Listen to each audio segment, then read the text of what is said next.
Assalamualaikum warahmatullahi wabarakatuh. Ketemu lagi di vlog Artin Deso pada sore hari ini. Sore hari ini guys, kebetulan saya silaturahmi ya. Ini di rumahnya orang yang sangat luar biasa ya. Beliau ini Mas Udin ya, juga Mas Oji. Nah, Mas Udin sama Mas Oji ini yang menurut saya orang yang sangat luar biasa ya. Kebetulan ini satu kampung sama saya ya. Beliau tadinya awalnya merantau ke Bandung ya, sekarang di Bandung udah punya usaha yang sangat luar biasa ya menurut saya ya. Nah guys, pada sore hari ini saya mau ngobrol santai sama dua narasumber yang luar biasa ya, mungkin mau berbagi pengalaman ya tentang kesuksesannya ya. Nah oke guys, kita tidak lama-lama, kita langsung ya. Saya juga udah nggak sabar ya, kepengen tahu ya tentang kesuksesannya beliau ya, dari awal merantau sampai sekarang jadi orang sukses di Bandung, punya usaha yang sangat luar biasa. Nah kita langsung sama-sama nanya guys ya. Nah yang pertama saya mau nanya sama Mas Oji ya. Assalamualaikum Mas Oji. Waalaikumsalam. Gimana kabarnya, sehat? Kabarnya gini-gini aja. Ya kita ngobrol santai aja sambil kita ngopi ya. Mas Arti itu suka nambah ini kopinya guys luar biasa nih, kopi dari Papua guys. Aduh. Ini kelihatannya kopi padahal isinya Luar biasa kopinya guys. Kita sambil ngopi. Kalau kita nggak luar biasa sebenarnya, itu yang diceritakan tadi. Cuman biasa di luar. Biasa di luar guys. Ya. Oh ya, Mas Oji, coba ceritakan dari awal Mas Oji merantau ke Bandung dulu, kerja atau mau apa langsung usaha seperti sekarang atau gimana Mas Oji ceritanya? Ceritanya panjang. Kalau dijadiin buku mungkin ya jadi buku inilah, satu buku Sinar Dunia. Sinar dunia ya. Global. Experience is the best teacher ya. Iya.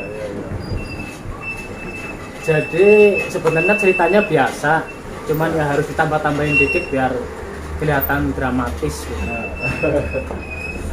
Ya kalau berbicara sukses ya kembali lagi ke definisi sukses itu apa. Ya, betul. Sukses menurut saya itu ya, sukses buat saya itu definisinya berubah-ubah. Ya. Kalau sekarang saya memaknai sukses itu ya kemampuan kita untuk mencukupi diri sendiri terutama. Ya. Untuk mencari uang sendiri, tidak bergantung dari orang tua, terutama buat diri sendiri, dan kalau sudah berkeluarga ya buat keluarga gitu. Ya. Itu utamanya. Buat keduanya ya bermanfaat buat orang-orang sekitar atau ya saudara-saudara terdekat, kawan-kawan terdekat, orang-orang yang kenal sama kita gitu. Ya. Kalau bisa bermanfaat. Kalau nggak bisa ya minimal jangan ngerepotin. Ya. Itu ya, saya setuju sekali masalah itu. Ya. Mengenai luar biasa, kata Mas Udin tadi, kalau dilihat dari luar biasa, begitu masuk ke dalam ternyata sangat-sangat biasa. Itu luar biasa ya.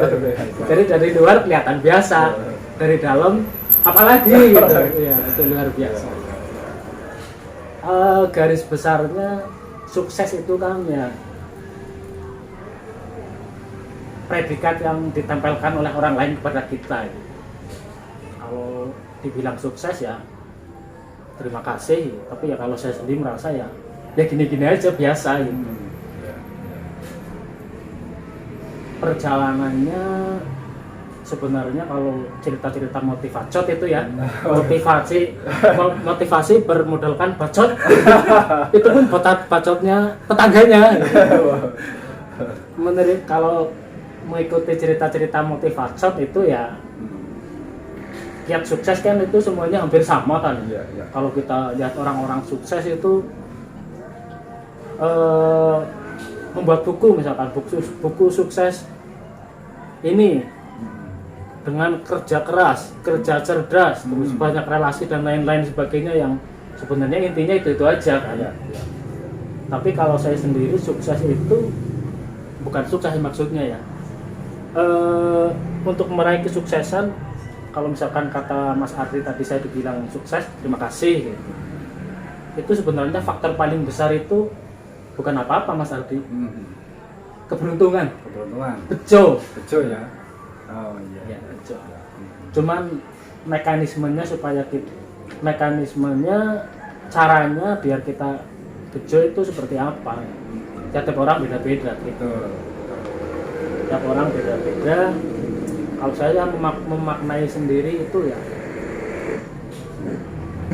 karena beruntung. Faktor beruntung itu sebenarnya susah dicari. Ya kadang ada yang sudah berusaha 15 tahun belum ketemu beruntung gitu. Ada yang baru usaha 2 hari sudah ketemu beruntung gitu. Itu lagi-lagi ya faktor keberuntungan waktu itu di usaha itu ya besar gitu. Contohnya gini misalkan, kalau orang beruntung itu ada aja jalannya. Misalkan di jalan lagi naik motor banyak kempes.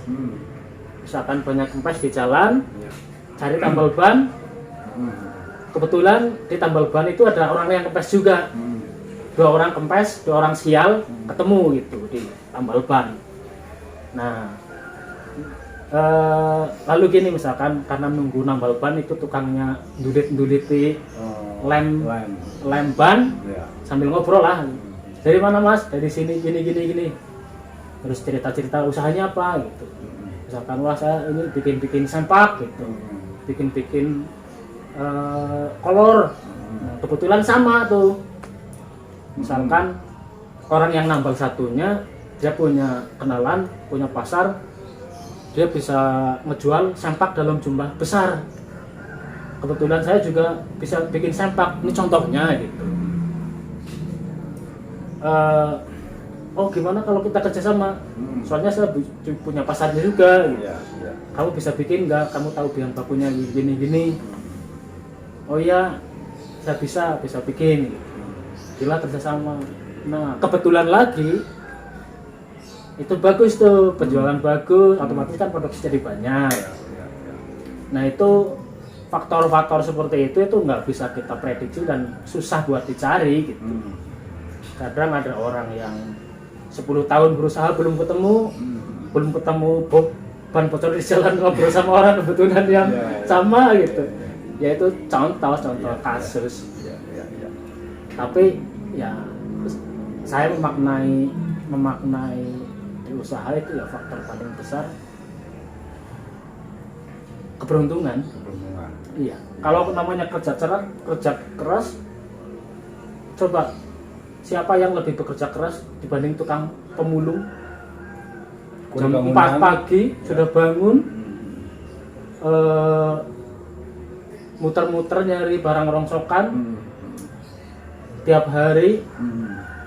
Sore dikumpulin, dijual udah banyak. Itu kurang kerja keras gimana coba?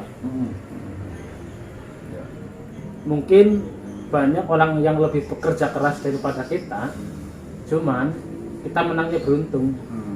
Nah faktor keberuntungan itu yang kadang-kadang susah dicari.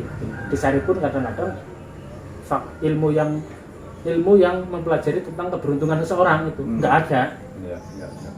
Ya mungkin gini Mas Oji, mungkin kalau ini buat teman-teman kita yang masih bekerja ikut sama orang lain, ya mungkin kalau pengen belajar usaha yang minimalnya itu harus mau bergaul dulu lah ya, mungkin sama orang yang berusaha ya, yang punya usaha, jadi jalannya nanti ketemu caranya. Iya kalau itu memang ada step-stepnya. Itu memang misalkan saya jenuh nih kerja sama orang terus, pengen mulai usaha, tapi dia nggak mau ganti lingkungan misalkan, dia tetap dikerja itu terus. Ya susah ya. Ya semuanya harus pakai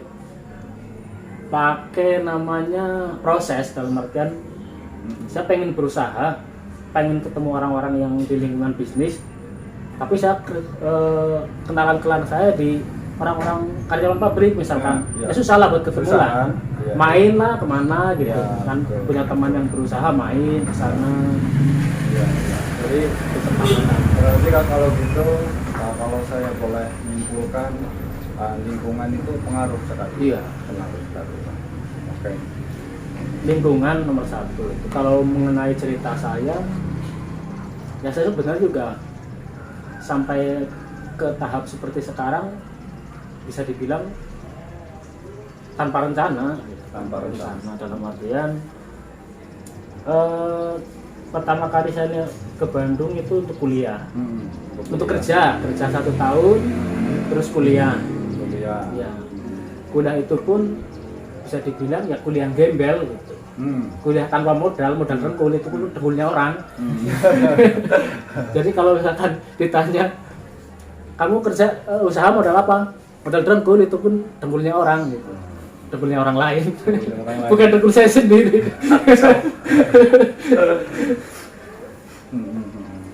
Pertama kerja, saya pernah kerja 1 tahun. Gini ceritanya, agak lucu juga sih. Jadi kan saya punya kakak yang kerja Yang usaha. desainer grafis, kerja juga dulu. Punya kerja di desainer grafis. Saya ditarik waktu itu saya masih habis lulus SMA lah. Habis lulus SMA saya ditarik, suruh jadi asisten desainer. Ya, Iya. bantuin. Asisten desainer itu ya kayak yang bikin gambar, Iya. bikin Iya. gambar. Itu modalnya nekat. Saya masuk ke daftar ke perusahaan, terus basic saya kalau dari 100% waktu itu saya basic saya 10% menguasai komputer. Saya modal PD Pak Kardi, Ya. modal nekat sama PD, terutama PD-nya sih. PT-nya ya. Dalam artian PD gini, sebelum misalkan saya ngirim lamaran ke perusahaan, ditelepon, Mas Oji bisa gini nggak? Oh bisa. Bisa bikin desain, bisa Photoshop, Corel, Adobe Illustrator dan lain-lain, bisa apa enggak? Bisa. Padahal belum bisa. Belum bisa. Ya saya katakan tadi itu 10%. Ya. Nah terus besok kan janjian nih, besok tanggal sekian wawancara ya. Oh ya siap. Malam sebelum wawancara saya minta digembleng sama kakak saya itu. Belajar. Iya belajar pokoknya saya ajarin desainer grafis yang paling inti gitu. Yang langsung nusuk ke pokok masalah. Jadi saya nggak mau dasar-dasarnya, karena apa? Karena langsung mau saya pakai gitu. Ya. Buat menunjukin seolah-olah saya bisa, padahal belum. Belum. Iya, padahal belum bisa. Kan dari teori psikologi kan gitu, untuk kita meyakinkan seseorang itu, walaupun kita baru menguasai bidang itu 1 hari, seolah-olah kita udah 10 tahun. Gimana caranya itu? Ya. Itu rahasia kita supaya meyakinkan orang itu seperti itu. Jadi walaupun kita baru menguasai suatu bidang ilmu 1 hari, berbicara seolah-olah kamu udah mengerti sudah di bidang itu 10 tahun. 10 tahun. Iya. Caranya seperti apa? Yaitu kuasai pokok-pokok masalahnya. Ya. Pokok-pokok masalah. Kemudian belajarlah saya 1 malam itu digembleng. Jadi gini, tes masuk ke perusahaan itu. Langsung studi kasus itu gini maksudnya. Jadi kita dihadapkan pada kerjaan-kerjaan yang akan kita hadapi kalau kita kerja di situ gitu. Ya. Ya. Kita diberi 1 kasus, 1 gambar lah, proyek gambar seperti ini, tolong dijadikan. Karena saya udah punya bekal 1 malam itu, saya pede lah, langsung tes 2 jam. Hasilnya waktu itu lolos. Langsung lolos. Kemudian masuklah saya ke situ sebagai asisten desainer, karena di situ pun juga ada desainer yang pokoknya yang udah di situ saya sebagai nomor 2 lah, kalau pemain bolanya itu cadangan.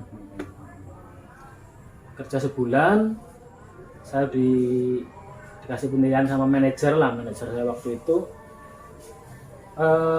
Kerjaan-kerjaan desainer utama udah bisa saya kerjain langsung.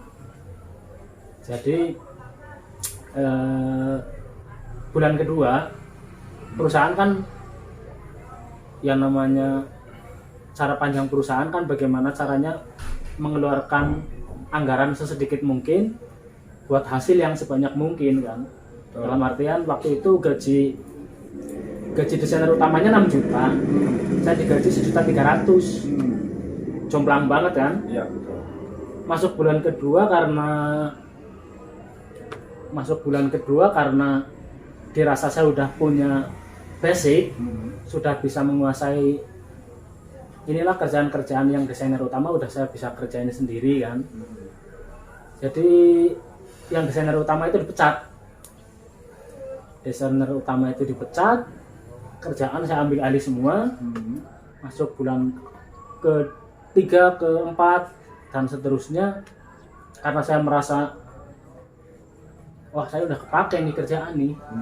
Akhirnya saya minta naik gaji lah. Waktu itu tahun 2008 dari 1.300.000 saya minta gaji ke 3 juta. Gak banyak, setengahnya desainer utama lah. Ditolak sama manajer.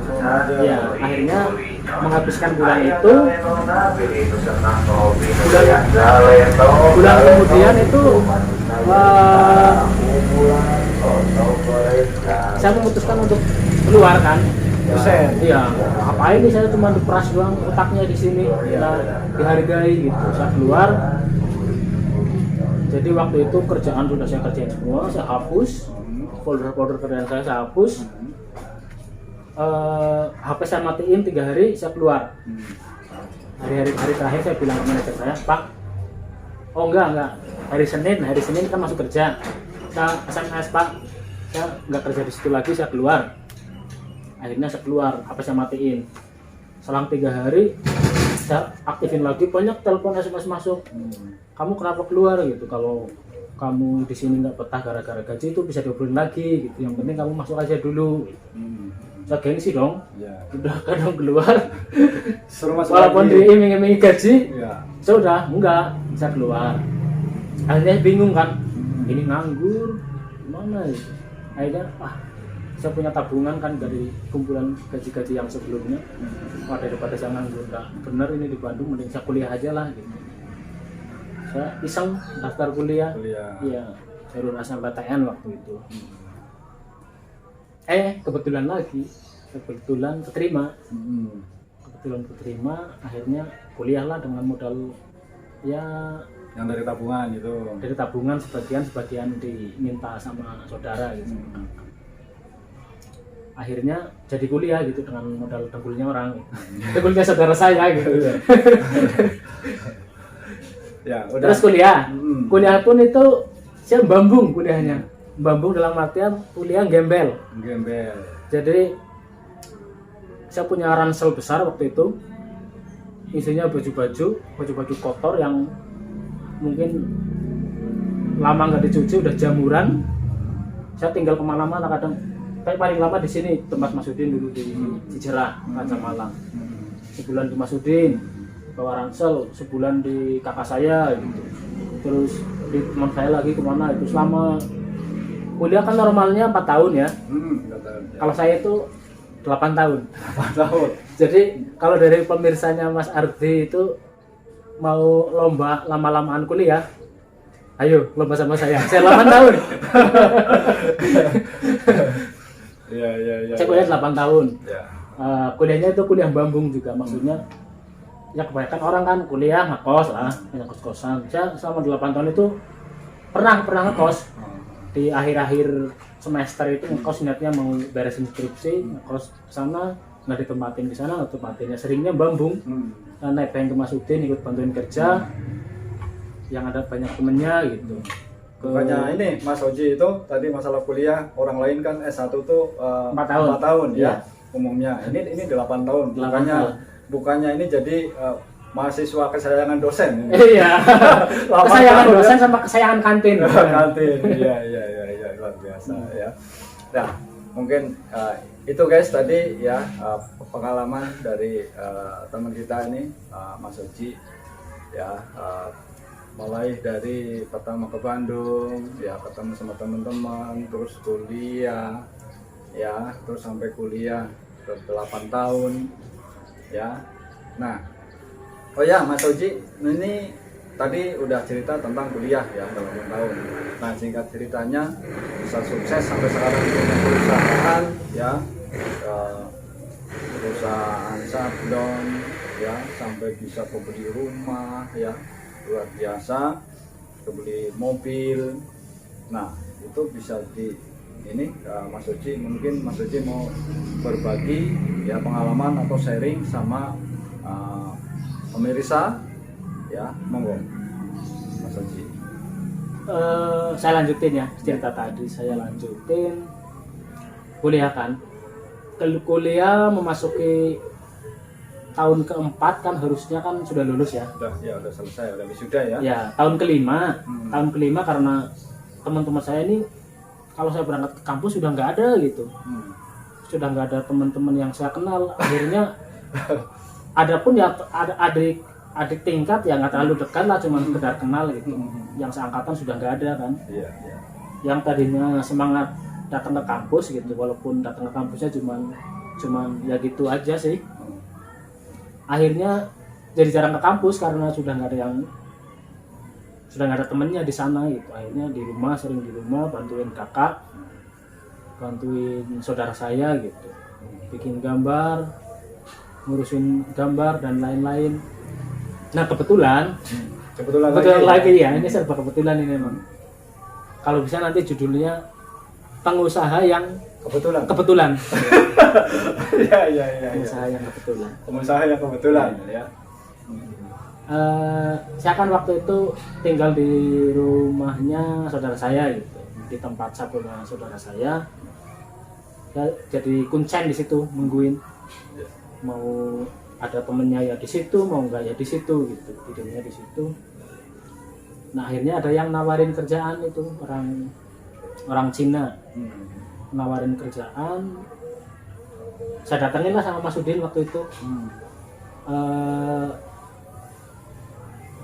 Minta nawarin kerjaan, misalkan katanya kerjaannya banyak tapi harganya di bawah harga pasaran. Iya. Misalkan Mas Ardi nih biasa jualan getruk, harga satu plonronya itu 5.000. Satu bungkus lah iya. Ya. Satu bungkus. Ketemu pelanggan, saya mau beli getruk satu kontainer tapi harganya 1.000. Satu plonronya itu udah 2.000, 3.000 lah.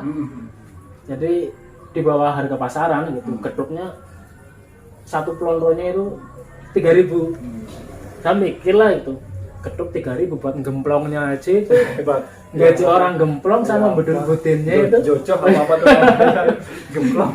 Gemplong sama bedul-budin sama ngurapnya itu berapa itu, saya hitung-hitung. Akhirnya nipis ini kalau 3.000 bikin getruknya.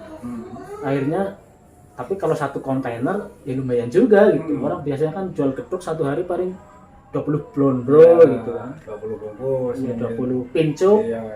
Nah ini minta langsung satu kontainer itu sehari. Akhirnya saya pikirin lah, oke saya coba gitu. Saya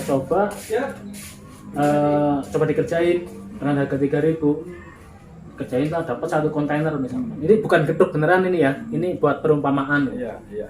Kalau saya di bidangnya bikin baju sama bikin ngolah bahan kimia kayak cat sablon, cat tembok, terus yang berhubungan dengan kimia itulah, sama bikin baju. Nah itu proyek yang saya dapat pertama itu bikin baju, tapi harganya di bawah pasaran. Nah sampai mana tadi ya? Sampai itu yang ketuk yang ini, yang apa namanya, satu kontainer itu. Oh iya. Satu minggu lah ibaratnya saya kerjain itu bikin kaos Oh ternyata dapat tuh kalau dengan jumlah banyak, walaupun harga minim bisa kerja negara produksi, ada keuntungan buat bayar belanja bahan baku dan lain-lain, gaji pegawai itu cukup, ada lebihan lah. Lebih lah ya. Akhirnya seminggu pertama misalkan ada bayaran sekian buat kepotong ini sisa sekian, saya masukin lagi buat belanja bahan baku lagi, buat perlengkapan terutama saya penuhin dulu. Akhirnya jalan sebulan, 2 bulan, 3 bulan, ya akhirnya jadi fokus lah di bidang itu gitu. Karena fokus biasanya kalau orang ini disclaimer ya, kalau misalkan orang menggeluti suatu bidang itu usahakan kuasai dari kulit sampai akarnya gitu. Ibaratnya aliran sungai itu dari tetesan akar-akar di pegunungan sampai mengalir di kali-kali kecil itu hulu, sampai nyebrang ke hilir itu kalau bisa itu punya satu skill yang menguasai satu bidang dari hulu sampai hilir. Nah, akhirnya ketemulah karena sudah ya fokus di bidang itu ketemulah konsumen lain gitu, pelanggan lain, nambah 1, 2, 3. Akhirnya ya karena itu kan di baju ya, di baju itu bikin kaos. Ibaratnya singkong itu bikin ketruk. Nah, bikin ketruk. Nah, akhirnya karena waktu itu bahan baku cat sablon untuk bikin kaos itu mahal. Mahal. Akhirnya karena otak saya ini kan nggak bisa diem gitu, jadi gimana caranya bikin itu gitu, bikin cat itu. Masa sih catnya harus harga sekian gitu, kalau misalkan saya bisa produksi sendiri catnya ya bisa menambah keuntungan saya. Betul.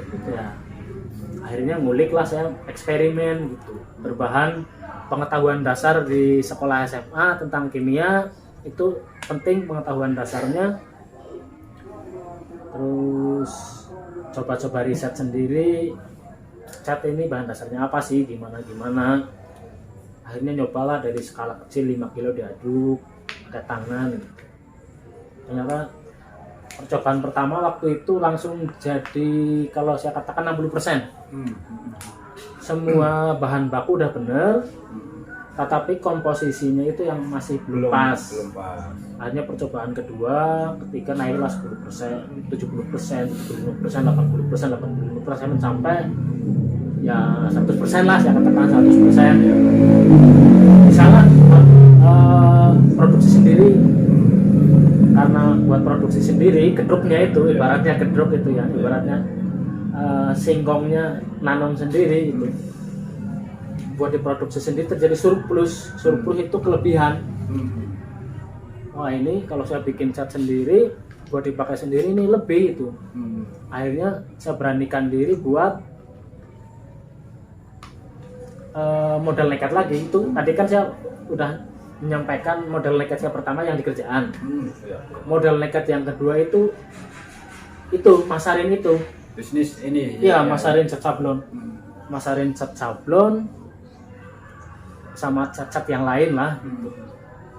Dengan berbekal saya eksperimen itu, saya datang ke toko-toko sablon yang gede di tiap-tiap daerah, mulai dari Jogja, Semarang, Bandung, Jakarta gitu. Lagi-lagi ilmu itu saya praktekin. Saya udah menguasai cat sablon. Konsumen itu kan cuma tahu barang, nggak tahu teknis pembuatannya, nggak tahu nama bahan bakunya. Lagi-lagi ilmu itu saya pakai.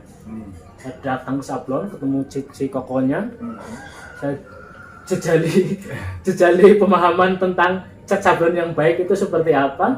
Saya pakai bahasa kimia yang orang itu pasti nggak tahu. Jadi kan dia cuma manggut-manggut. Saya menyampaikan ilmu yang nggak dia kuasai, dia cuma manggut-manggut aja gini. Dan batinnya pasti, wah ini orang sudah pro nih di bidang kimia di cat sablon nih. Oh, ini pasti udah berpuluh-puluh tahun nih, dari bahasanya saja nggak tahu. Padahal itu emang trik buat meyakinkan orang gitu. Akhirnya saya masukin lah ke toko 1, 2, 3, 4 sampai banyak lah sampai ke Jakarta. Dia mau order, saya bilangnya gini, seolah-olah sudah punya pabrik padahal belum. Wah, kapasitas Sampai sekarang juga belum. ya sama sekali belum. Jadi seolah-olah sudah punya pabrik gitu. Itu kapasitas produksi berapa gitu setiap bulan? Ya katakanlah kalau misalkan satu hari 2 kintal, berarti sebulan kali 20 lah efektif hari kerja, berarti 4 ton gitu. Sehari 4 ton. Jadi ibarat rumah itu rumahnya rumah gede, rumah gubuk ya. Rumahnya segitu, terasnya 100 meter. Jadi saya banyak ngasih terasnya kan. Saya lebih-lebihkan, tapi itu buat bisnis ya itu nggak bohong. Saya punya pabrik, dalam artian punya tempat Yang pengolahan. Sementara percaya Iya, aja dulu. tempat pengolahan di rumah. Itu kan namanya pabrik, tempat pengolahan. Iya, betul. Ya pabrik itu kan skala besar. Iya. Ya kalau namanya kecil ya pabrik kecil lah. Cuman maksud saya ngomong di sana itu saya punya pabrik, maksudnya sebenarnya ada imbuhan kecilnya, cuman pabrik kecilnya saya batin. Saya udah punya pabrik di sana. Gitu. Mau kan kasih order gitu, saya kerjain lah. Berapa waktunya saya pesan waktu itu pertama 0,5 ton seminggu. Loh katanya sehari 2 kintal, 2 hari beres dong. Ya kan yang lain-lain juga minta banyak, minta barang gitu. Oh iya. Oh iya, jadi maksudnya dari konsumen yang lain Iya. yang minta barang. Iya. Saya janjiin seminggu lah. Pas sudah seminggu belum saya kirim, dia telepon, "Mas, katanya seminggu mana?" "Oh, ini lagi di packing gitu." Lagi siap-siap. Akhirnya 9 hari saya kirim tuh. 9 hari saya kirim. Dapatlah pengiriman pertama sukses, kedua, 3, 4 sukses lah, udah berjalan sekian bulan. Kalau saya kan sebenarnya di bisnis itu nggak bakat, kurang bakat lah di bisnis, cuman memaksa untuk bisa gitu.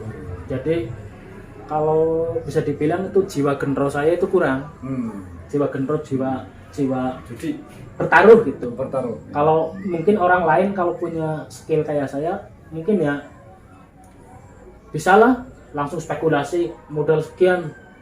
Saya waktu itu nggak berani, karena sebenarnya saya nggak terlalu bakat di usaha, cuman memaksa untuk bisa gitu. Memaksa untuk bisa bisnis. Tapi kalau ngomongin bakat, semuanya kan orang dari lahir itu kan sebenarnya punya bawa bakat masing-masing gitu kan. Betul. Ada yang bakat jadi playboy, ada yang bakat pebisnis, ada yang bakat jadi pegawai gitu. Semuanya punya bakat-bakat sendiri. Betul. Ya. Betul. Ada yang udah lahir punya bakat jadi seorang pemimpin. Iya, mungkin. ada yang belum lahir aja udah kaya raya gitu kan. Belum diniatin udah kaya raya itu. Oh ya, maksudnya nih, sorry nih saya potong. Nah, itu tadi ceritanya udah bikin produk ya, cat, berbagai macam-macam cat ya. Ya. Nah, itu udah dikirim, Ya. udah produksi, udah dikirim. Nah, ada kendalanya nggak sih dari konsumen cara pembayarannya? Oh banyak Juga. banyak. Berjalan 2-3 bulan waktu itu saya supply yang di Bandung banyak. Akhirnya macet lah. Ada beberapa pembayaran macet gitu. Karena saya modalnya modal dengkul, itu pun dengkulnya orang. Ya ada dana macet ya saya bingung lah gitu. Iya. Akhirnya harusnya kalau manajemen yang bagus itu kan ada bagian keuangan, marketing, produksi. Nah itu saya rangkap semua itu. Jadi harusnya kerjaan 5 orang itu saya sendiri gitu. Satu orang sendiri. Iya. Dari ngurus bahan baku ke pabrik, pengolahan ya walaupun pakai mesin, terus pemasaran, pengiriman gitu. Karena waktu itu saya nggak mau nambahin pos pengeluaran uang. Dalam artian saya ngambil karyawan, wah ini pos saya membengkak nih nanti di pengeluaran, gitu. Mungkin saya sendiri lah. Gitu. Akhirnya yang masak-masak itu karena saya capek semuanya sendiri, saya nagihnya agak ngegas gitu, agak ngegas, akhirnya ya diberesin, cuman hubungannya kurang baik, jadinya berakhir dengan kurang baik. Terus waktu itu karena berangkat dari Gembel nggak punya uang di Bandung Bambung, merasa punya uang sedikit, langsung otaknya kemana-mana. Ada yang langsung pengen punya rumah lah, pengen punya kendaraan gitu, ya wajar lah itu. Akhirnya secara ilmu bisnis itu harusnya jangan dulu, dikembangin di bisnis dulu. Ya. Dikembangin di bisnis dulu. Saya pakai uang modalnya itu buat aset. Akhirnya ya di produksi itu tersendat. Sebenarnya tersendatnya karena saya kurang menjaga komunikasi dengan konsumen ya.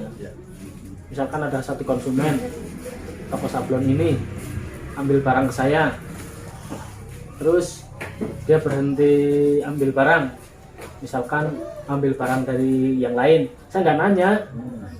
Harusnya kan secara ininya kan, kok kenapa sekarang nggak ambil lagi gitu, dari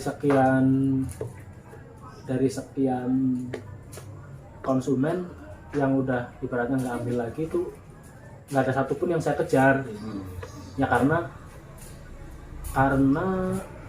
saya capek sendiri gitu, dalam artian harusnya kerjaan 4-5 orang saya kerjain sendiri.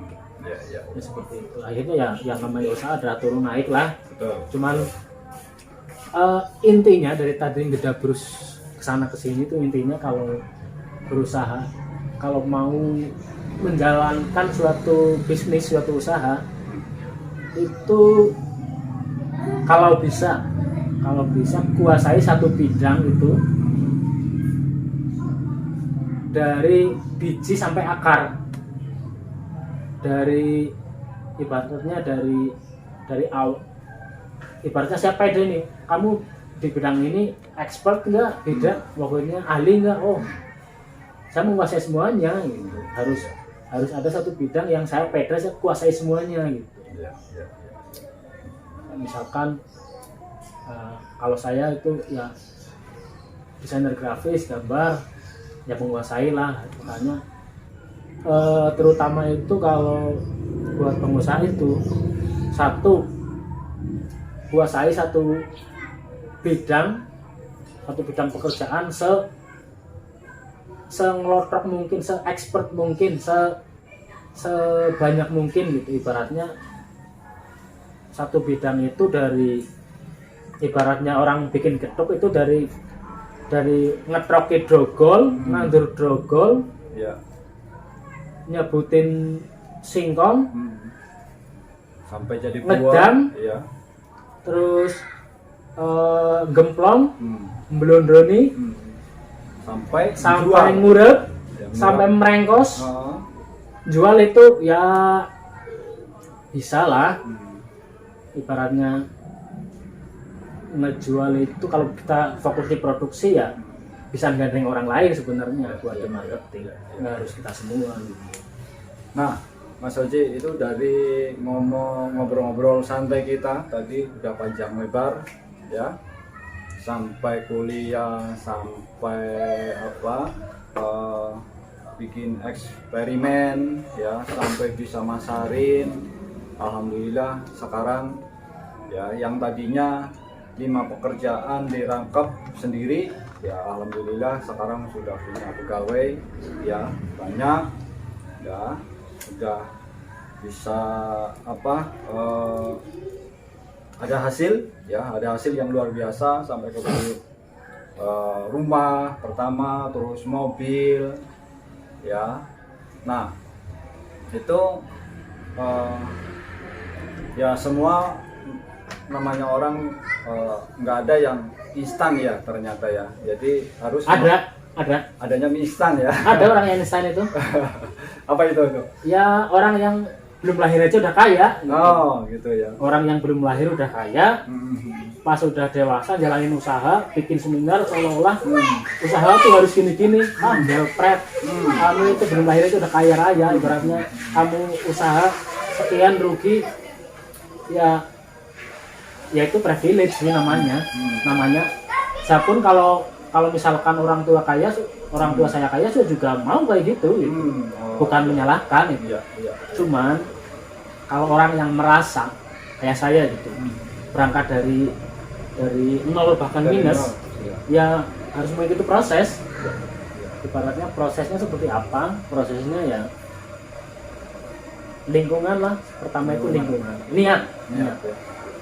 Misalkan orang dari pegawai niat pengen bikin usaha, tapi gimana nih, saya nggak punya, ya cari lingkungan dulu, cari teman-teman yang deketin, teman-teman yang punya usaha, gimana caranya gitu, pelajari itu, dan lingkungannya itu ganti atau beralih lah dari lingkungan orang yang bekerja ke lingkungan orang yang wira swasta gitu, yang punya usaha. Nah itu lama-lama ide itu bermunculan, Betul. paling berumbus ibaratnya.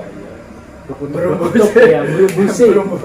Tanpa kita nyari, kalau kita sering ketemu sama orang-orang yang punya usaha itu, ide itu saya mau bikin usaha apa itu berumbusi dengan sendirinya.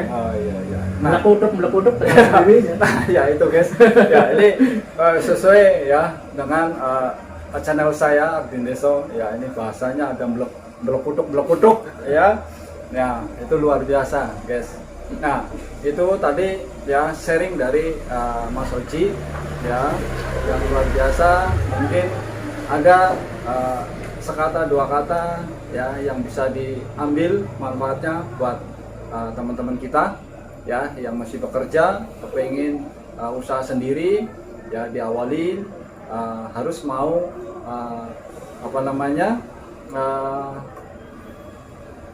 ini dulu bergaul ya, yang tadinya mungkin bergaulnya sama-sama bekerja, kalau kepengin usaha ya harus mau bergaul, minimalnya harus sama yang usaha. Jadi nanti ide-idenya itu ketemu ya. Kalau orang kerja, bergaul sama orang kerja ya pasti ngomonginnya ya masalah pekerjaan di kantor ataupun lemburan ya, gaji gimana bulan ini, naik atau enggak. Nah itu juga saya alamin berpuluh-puluh tahun seperti itu. Oke Mas Oji, terima kasih banyak ya sudah berbagi pengalaman ya sama saya juga sama teman-teman dimanapun berada ya. Sebelumnya saya juga ucapin terima kasih udah nyempetin waktu, udah mau berbagi ya bersama Ardin Deso ini ya. Oke guys, mungkin itu aja. Ya mungkin kata-kata terakhir ini Mas Ardin. Boleh, silakan. Kerja itu nggak harus untung, yang penting capek.